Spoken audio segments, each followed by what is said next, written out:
How's it going, everyone? I hope everyone is doing well this evening.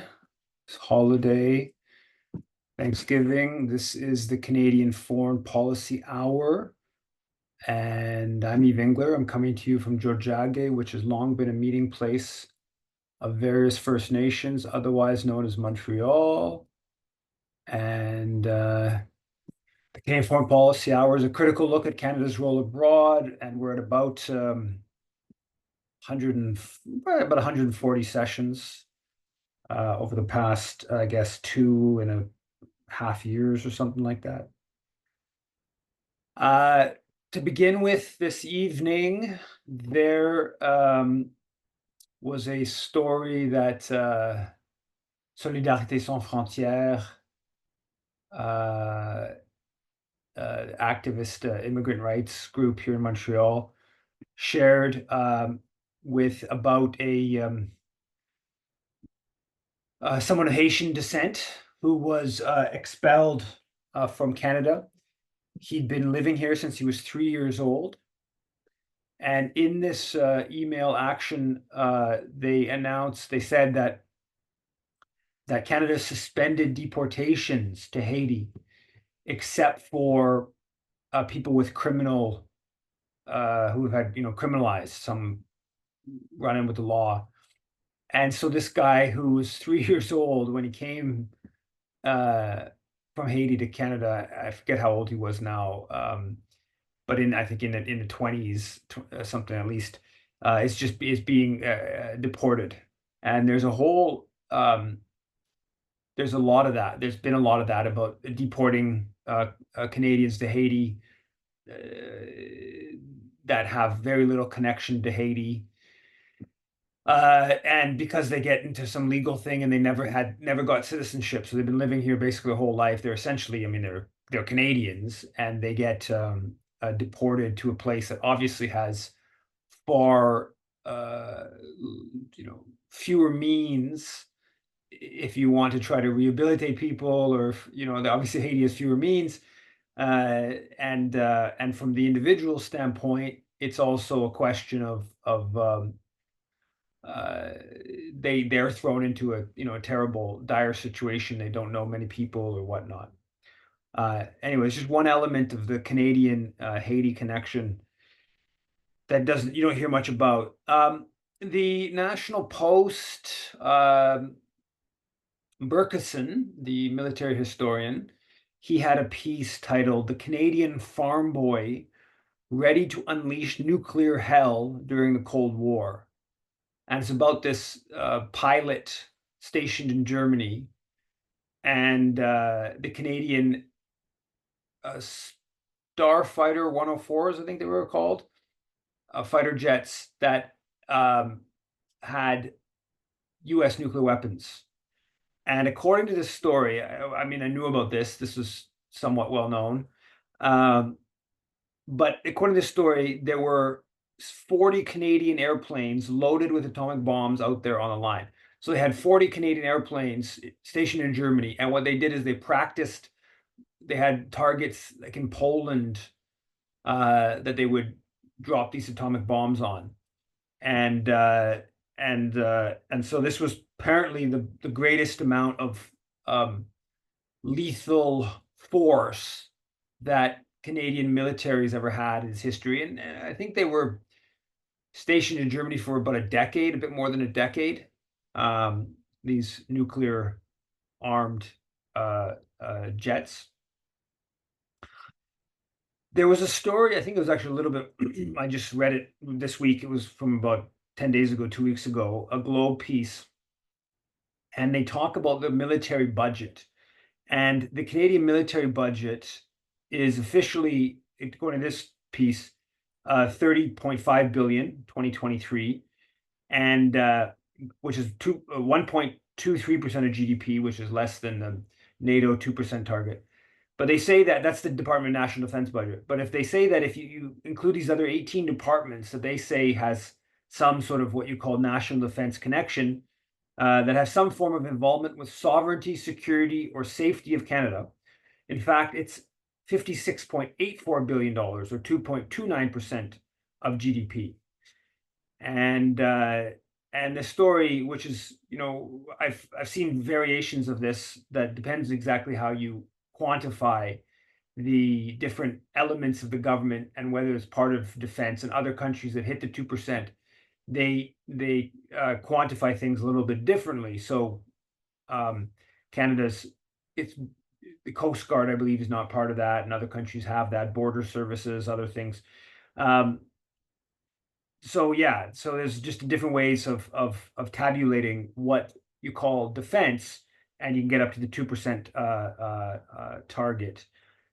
Irrespective of the piece, one of the points of this piece, which I've seen made elsewhere, that these plans, this talk about getting the D&D up to 2% is just fanciful. And basically, even from a strictly bureaucratic D&D standpoint, it's not doable. They don't have the means of handling that kind of influx of resources. They don't have the ability to purchase weaponry quick enough. They don't have the ability to. They don't have enough people, and so the D&D, if they were just given the 2% quickly, according as it's being pushed by some forces, they just wouldn't actually even be able to deal with it. It would just get turned over in the budget, unspent money.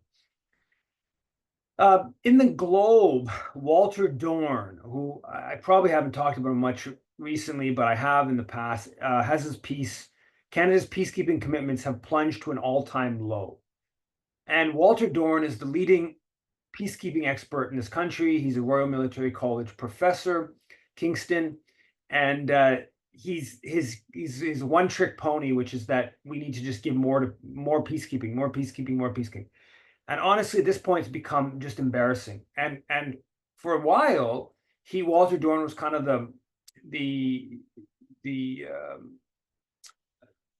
he was very close with the Rideau Institute and ceasefire.ca, and they kind of brought Walter Dorn out, and they did a whole bunch of events with him, and he was kind of like a big player in the Rideau Institute. And I've written about it a bunch of times, including in my Left Right Marching to the Beat of Imperial Canada book, that this is very, to me, is very embarrassing that the anti-war movement would promote somebody who works for the military. Royal Military College, of course, is overseen by Department of National Defense, and that his whole criticism is never less Canadian military.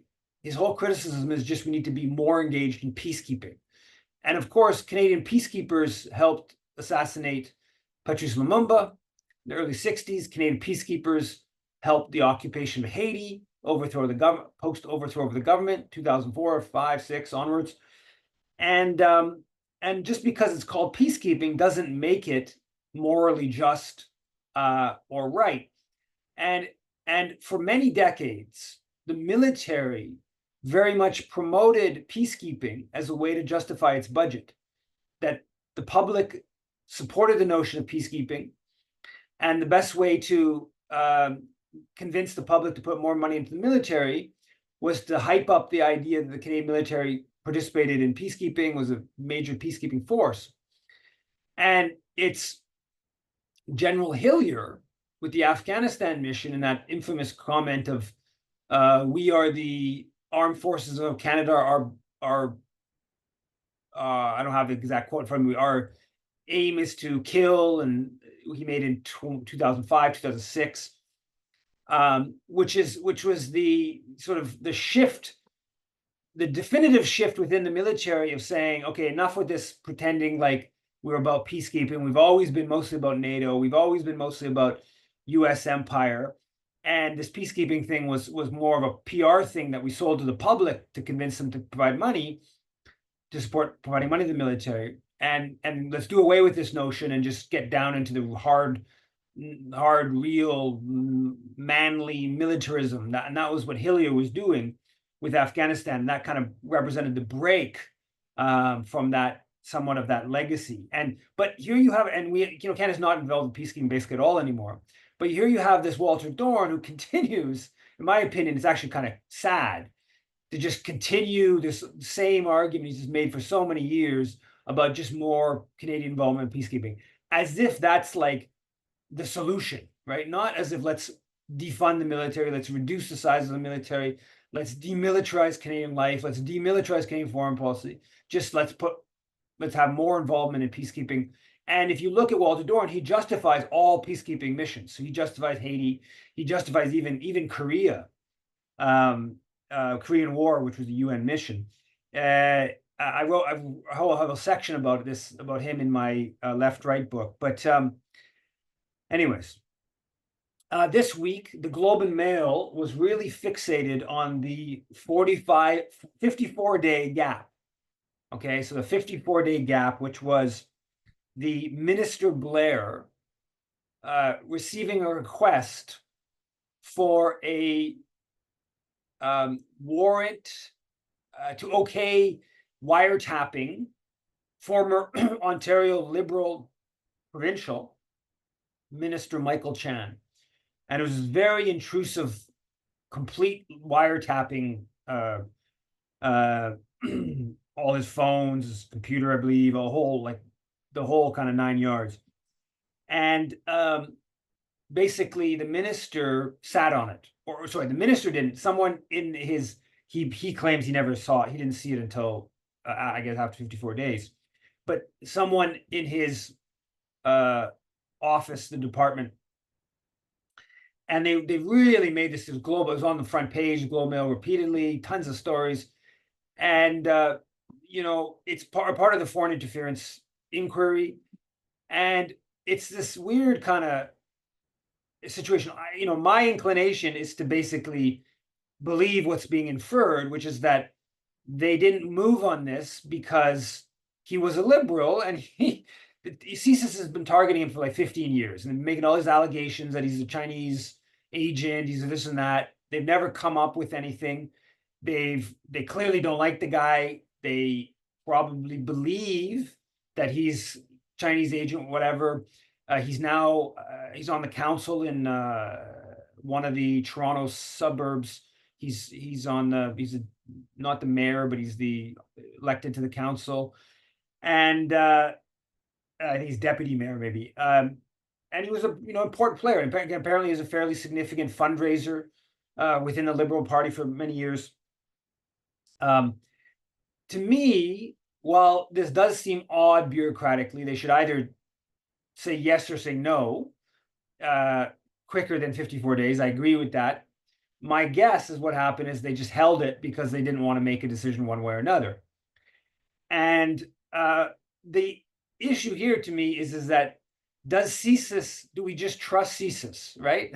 I don't. And there's lots of evidence to suggest we shouldn't just trust CSIS. And that's sort of what underpins a lot of this discussion that's never really kind of stated explicitly, which is that the Liberal Party, Liberal government, ministers shouldn't just trust CSIS as this sort of independent force that's just looking out for the what's right or whatever. But that's the big issue of the day. I think wildly exaggerated as in terms of its importance one way or another, but the Globe is really hyping this foreign interference, and of course it fits in the China element. One funny thing that people pointed out is that Adam Zivo, that National Post reporter, totally seems pretty unhinged National Post reporter, he testified at the Foreign Interference Committee this week. And he's the guy who, of course, did this bizarre sting operation when he was in Ukraine, where he got the Ukrainian intelligence agencies to oversee a meeting he had with some person he bumped into at an Odessa mall who was speaking too loudly in English, and he thought the person was a Chinese agent, and he got the Ukrainian intelligence to oversee it, and he's got relations with CSIS, and he apparently testified. So a lot of this, of course, is just a big kind of farcical affair.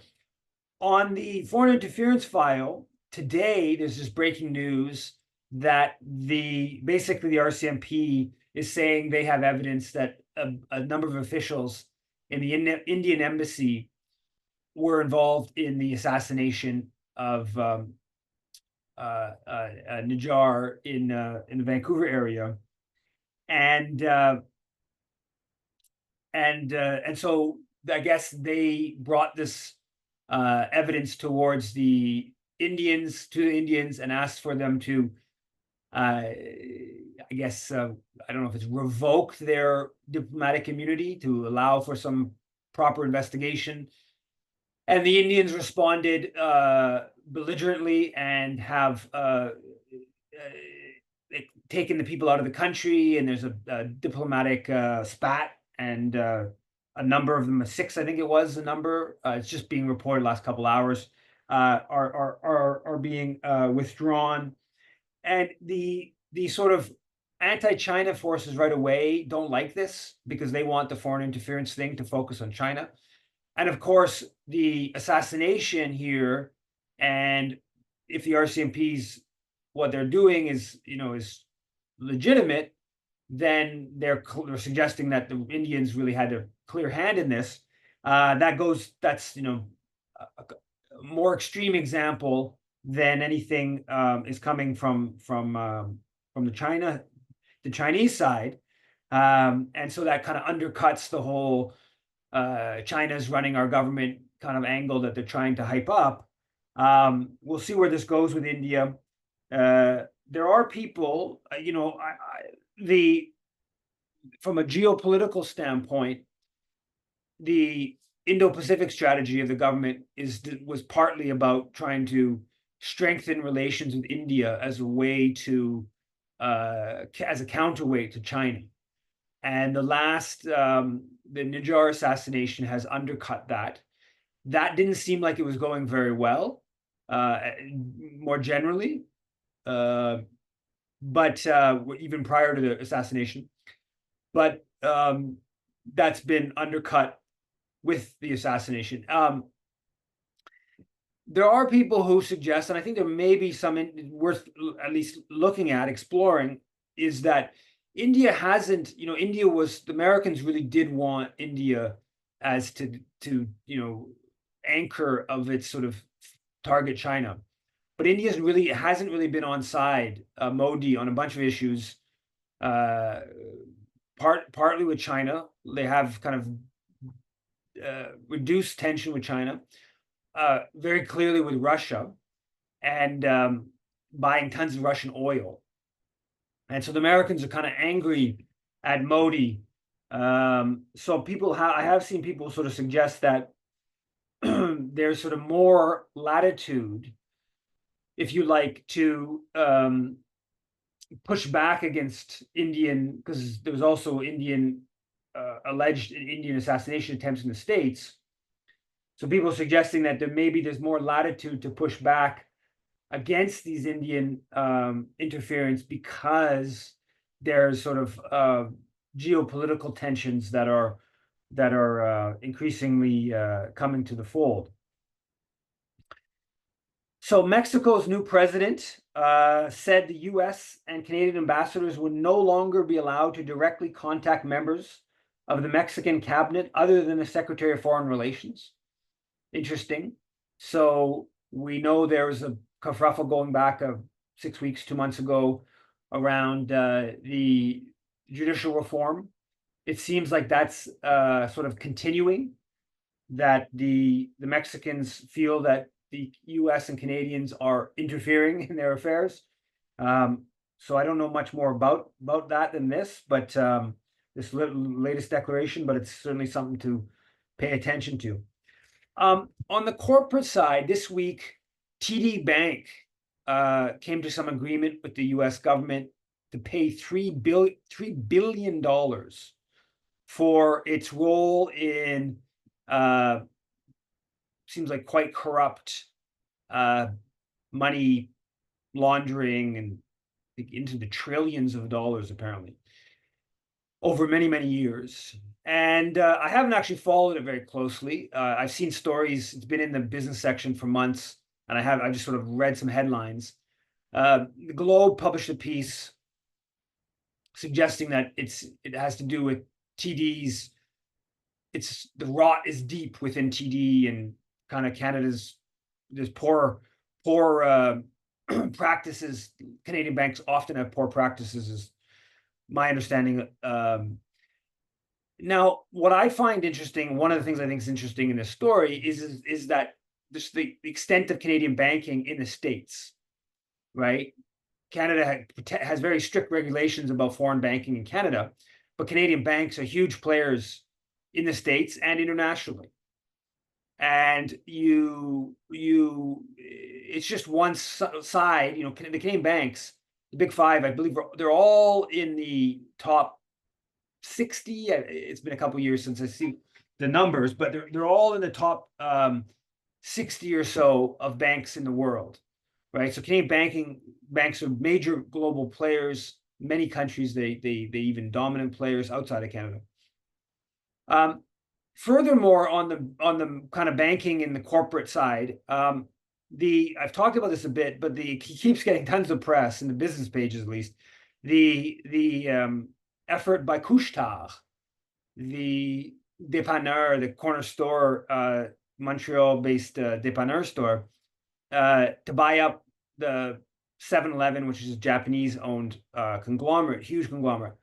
And this one story said this would be the biggest acquisition ever by a Canadian. It's about 40 billion US. Now they made a new offer, and that it would be the biggest acquisition in Japanese by a foreign company in Japan ever.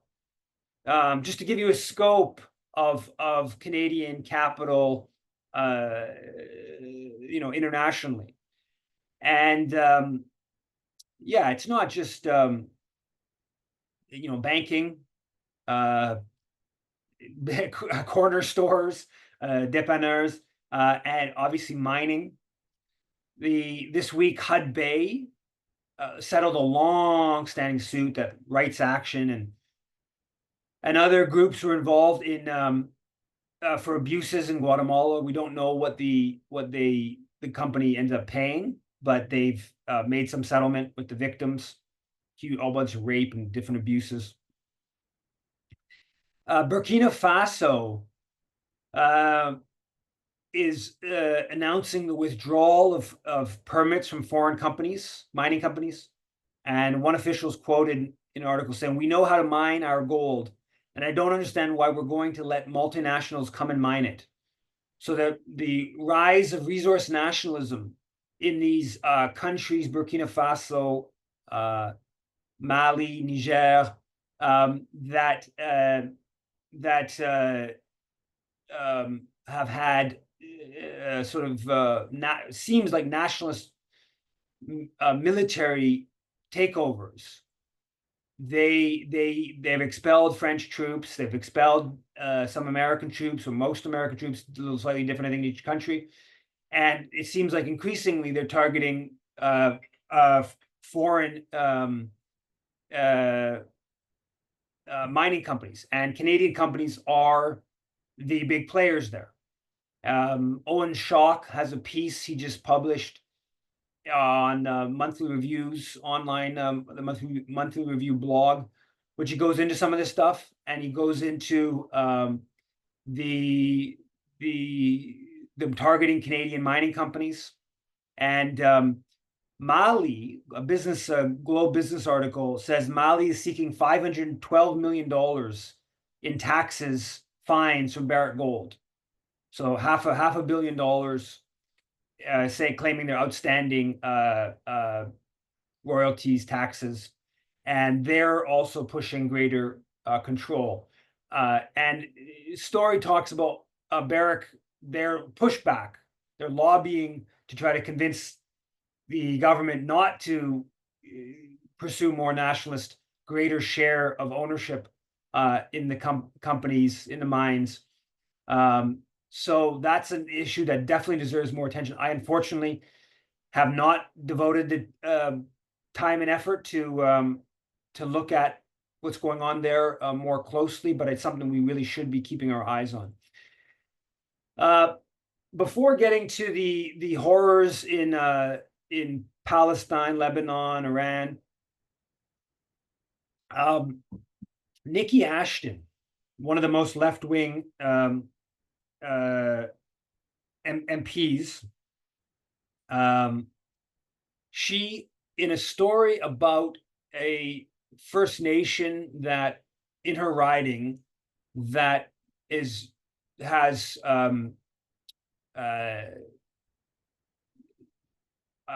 unclean water, that this doesn't have proper drinking water. The government lawyers are arguing that the Canadian government doesn't have a responsibility to provide adequate drinking water in some court case, and which is obviously outrageous. And Ashton is quoted in the CBC article saying this is outrageous, which, of course, she's correct in saying. But in this piece, in her quote, explaining why it's outrageous, she adds in why, I don't know. And I'm going to publish a piece about this. Canada is a country that has been seen to be a leader on human rights on the world stage. Canada is a country that has been seen to be a leader on human rights on the world stage. So that is the most left-wing, one of the most left-wing MPs in the House of Commons, just going full on with the mythology. Why you wouldn't just say what the government's doing is outrageous, that they obviously have the resources to provide adequate drinking water, that they have the responsibility. The why you would have to mythologize Canadian foreign policy in this is beyond me. Unfortunately, this isn't unique.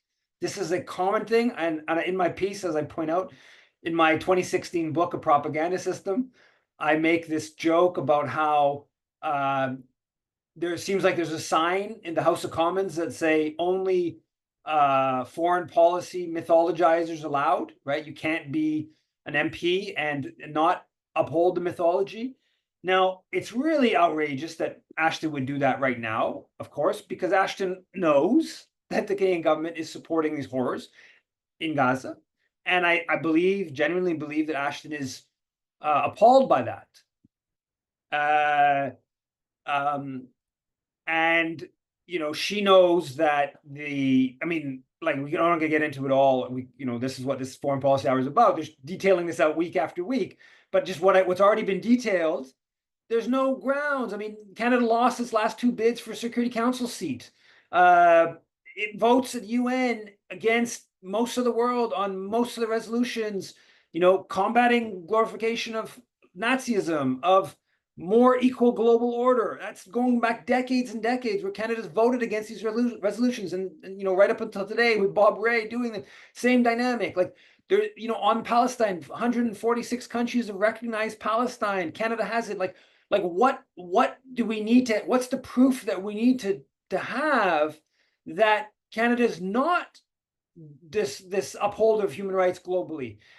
And it's like, imagine doing it the other way around, right? So Niki Ashton says, why does Canada Canada shouldn't be supporting Israel's horrors in Gaza because Canada's known as a country that upholds Indigenous rights. Like no one on the left would say that. You'd think that's ridiculous, right? But in fact, it's worse the other way around, because there were no very limited constituency restraining the global abuses, right? The Canadian state is more nefarious on the international plane than it is domestically, including to the principal, those who they're most nasty to, which is of course Indigenous First Nations. Globally, they're much more brutal. That's just the reality of it. There is no band council. There's no Assembly of First Nations. There's very limited, structural restrainer of the abuses globally. And so it's just, it's honestly, it's just, it's depressing to see someone like Niki Ashton in 2024 amidst all of what we're seeing in Gaza. It's so, how can your eyes not be open to the fact that Canadian foreign policy is not a leader on human rights in the world stage? Everyone in the world, everywhere, literally the whole world, except for a handful of countries, is seeing how Canada aligning with the US and Israel is not a leader on human rights. But yet, here we are in a House of Commons at the left end. That's where Niki Ashton, I don't know, I doubt she like thought this through. It's just like, it's like automatic as part of like this sort of it's not, this is, you know, it's unfortunate, it's common, right? This kind of just throw out this Canada benevolent global force kind of whatever is it's remarkable. Anyways, moving on.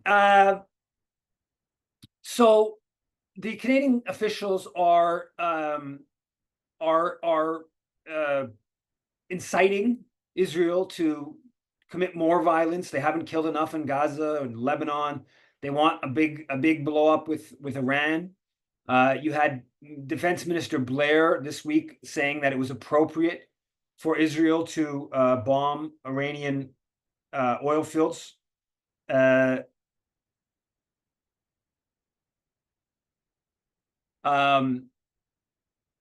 Then you had Pierre Poilievre go even further with his basically just, and Israel can blow up whatever it wants in Iran. He said, including nuclear facilities, which is officially the US is not saying it's on board for. And so this is what Poilievre said. He said, when we talk about Israel's ability to defend itself, certainly that would include missile launch sites. Oh, sorry, this is Blair. I'm going to leave the Blair stuff aside. Sorry. I think the idea, this is Poilievre now, I think the idea of allowing a genocidal, theocratic, unstable dictatorship that is desperate to avoid being overthrown by its own people to develop nuclear weapons is about the most dangerous and irresponsible thing that the world could ever allow, Poilievre said. If Israel were to stop that genocidal, theocratic, unstable government from acquiring nuclear weapons, it would be a gift by the Jewish state to humanity. So obviously there's no, the CIA still doesn't believe that Iran's trying to get nuclear weapons. It has a civil nuclear plant or production. So, but Poilievre is going all in, right? Just the full on, and there's like forces. The National Post published a piece. If Israel is successful, it will unlock a brighter future for Muslims, right? These neocons who see that the Holocaust in Gaza, the weakening of Hezbollah in Lebanon, Iran responding, and they see this as a big opportunity, right? Naftali Bennett, the former prime minister, who's apparently the most popular politician in Israel, he said this is a once in a chance in 50 years to remake the Middle East. And so you see this with opposition Iranian, the crown prince, the son of the former Shah, 79, who's gone to Israel. He put out a video all excited that this is a real opportunity, war. Hopefully, the U.S. gets dragged into a war with Iran, and then he can maybe come to power. This kind of dynamic. So the opposition forces within Iran or outside of Iran that see this as an opportunity, and this plan to remake the Middle East. And Americans apparently now they are pushing Israel to go to destroy Hezbollah, to do more damage in Lebanon. So they see this as an opportunity to weaken the axis of resistance, and so Poilievre is this messianic neocon type that wants to blow up West Asia, and it's if you look at Libya, if you look at 2011, you look at Iraq 2003, these operations haven't really worked out very well, but they it doesn't cost these people very much.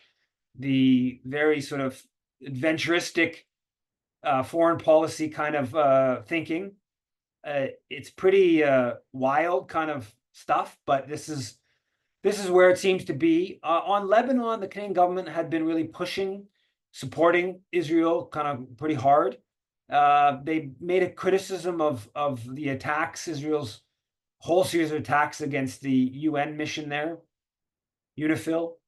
And so that's a little bit of shift in tone from Trudeau towards Israel's, they've now killed 2,200 plus in Lebanon, all kinds of huge destruction. There was a third Canadian killed in Lebanon. There's an Al Jazeera story by Mitrovica titled "Canada's Shame: Israel is Killing Canadians and Getting Away with It," which just shows just how indifferent, how much lack of concern Canadian officials have towards Israel killing Canadians. On the repressive front, the repression continues. There's a film screening at Concordia that was shut down a couple of days ago. The Center for Addiction and Mental Health, Canada's largest mental health and addiction teaching hospital, they canceled the film The Gaza Ghetto, and a panel discussion on workplace mental health. There's a senior official in Northern Health in BC that was a manager who was constructively dismissed, essentially fired, because she posted a song and comments to Instagram. She's involved in some choir that it was like a social justice choir, and they had a Gaza song, and some Zionists got hold of it in I guess in Prince George, BC, and made a huge thing of it, and basically accused her of being anti-Semitic, being a terrorist supporter, whatever. And they did a whole thing, and they basically got her turfed, and she launched a lawsuit this week. And there's that story I think I talked about last week, this lawyer in Niagara, Joanne Ruth Berry, that the Ottawa police got the Niagara police to go visit her at her home because of some social media posts. And some 10, I think it was, Zionist lawyers in Ottawa complained about her social media posts, and they got the whole ball turning with these. She posted a video of these Niagara police threatening her of she's crossing the line, and it's just simple Palestine stuff. Anyways, the Ottawa police put out a statement, kind of an embarrassed statement this week after it kind of blew up on social media. On the more fascist-oriented front, the police chief of Toronto posed at the United Jewish Appeal, the Federation, Toronto Federation, October 7th memorial event with these shomrim, which is this sort of I guess street security force, Jewish security force is how they frame it, and so the police chief, with these sort of, I don't know if you call it like a militia, that's too far, is a little bit troubling. But apparently this shomrim, it operates a lot in New York, and it's got a history. They've beating up black men in Brooklyn and stuff like that. But it's all part of this. There's a whole series I've talked about it previously. Whole series of these sort of like Jewish Zionist kind of, actually, apparently a number of them aren't necessarily Jewish, but they're ostensibly Jewish safety groups that have been appearing at University of Toronto, and it's all part of this sort of like the fascistic kind of developments within the Zionist kind of world. The Toronto reporter, Samira Mohideen, who's really on the ground, all kinds of really prominent on social media, on X, from demonstrations in Toronto, and interviewing these Zionist types, making all kinds of absurd things, and going up to Mayor Weinstein, the former head of the Jewish Defense League, when he shows up at these demonstrations and sort of asking good questions and stuff like that. Anyway, so she's clearly been a thorn on the side of Zionists. Now, the Ontario MPP, Goldie Gamari, who's this Iranian ultra-Zionist fanatic, she posts the family restaurant of the Samira Mohideen a little while back, a few weeks ago, and it was out of nowhere. So they're having some back and forth on Twitter, and the MPP just brings up some like 2016 tweet where she mentions her family restaurant. I don't know what, like it's her parents own it. I don't know exactly what the, and so lo and behold, a couple weeks later, someone goes and smashes the hell out of the restaurant, breaks all the windows, destroys all kinds of stuff inside the restaurant. And Samira basically says, like, why did you out of nowhere raise my family restaurant? This is what you wanted to happen. And we don't, there's no proof at this point that it was like Zionist thugs that did it, but if it doesn't seem like it's just some sort of random thing. It's smashed up in a way that suggested a concerted plan. Um, so just another development in this sort of the fascistic development on the Zionist forces. Polyev apparently is saying that he's going to withhold federal funds to universities that failed to combat anti-Semitism. That's out of the playbook, the Zionist playbook in the States. We'll see how that all shapes up.